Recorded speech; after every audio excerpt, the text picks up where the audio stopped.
Good morning, Year 2. It is day 2 of our English for week 16 and we are planning out our warning story. Yesterday you looked at suffixes and you put in order the Wind in the Willows warning story for me.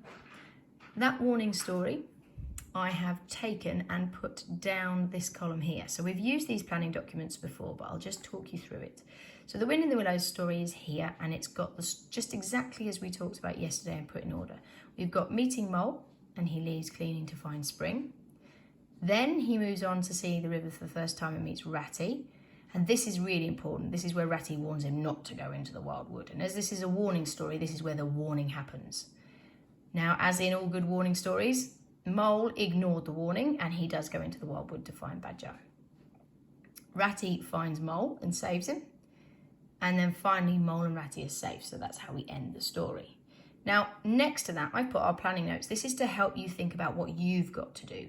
So that's what we're basing it around, and then this is for you. Now, you're going to get to change some important parts of that original story.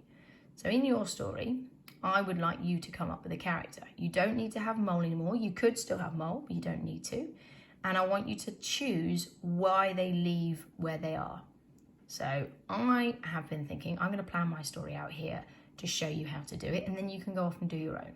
So this is only a planning document. This is where we write notes. We're not writing full sentences. So in my first box, I need to think of a character, a new character, and he or she is going to leave where they are and find something. So I'm going to have an owl, because I'm going to keep it as British woodland creatures. So I'm going to have an owl, and he's curious about the daytime.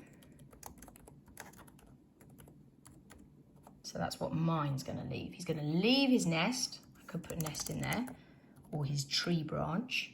And he's going to leave it to find out more about the daytime.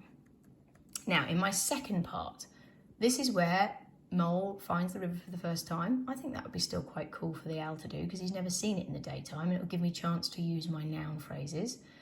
And he's going to meet a new character. Now, our original one, we met Ratty, but you need to come up with a new character. So I'm going to have Owl finding the river, and then I'm going to have Owl meeting a new character.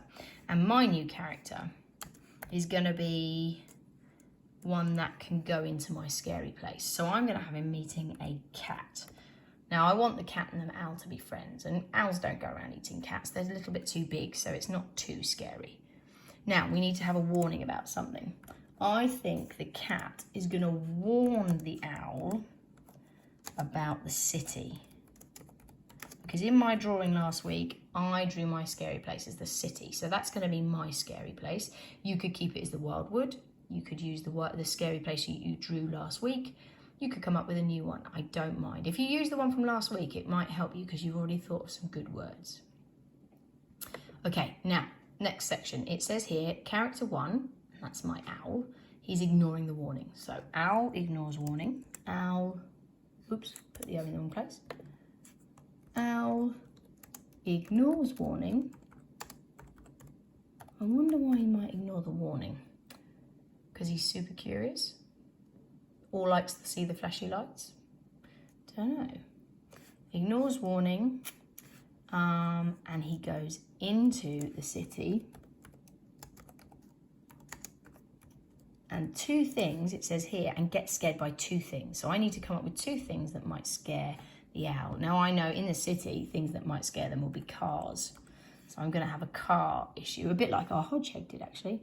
And my second thing that might scare my owl could be, well, there's humans, aren't there? Humans. Oh, it could be rubbish. Noises. Let's have a noise, because in the city it's also very noisy.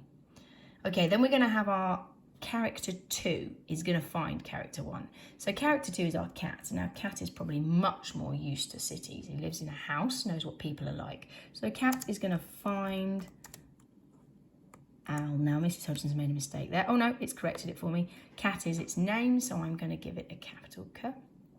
It's going to find owl in the city. I wonder where owl might hide. And then cat is going to take owl back to safety. It might be back to the countryside or to the river. And then, space it, I have planned out my warning story. I've decided who my characters are, why they're going somewhere, I've decided where they're going, I thought about the scary things, and I thought about who's saving who. So again, you're typing into this document, you are only needing notes, and you need to use the prompts and the planning next year here. You can absolutely stick close to the Wind in the Willows. If you want to just keep Mole and Ratty, by all means do, and you can write it in your own words, or you can change the characters and the settings like I've said here. And that's what I will be, throughout this week, I will model writing my story about Owl. Okay, so I'll leave you to have a go at that, and then if you can hand it in, I will then be looking forward to seeing how our stories go. Okay. Speak to you soon.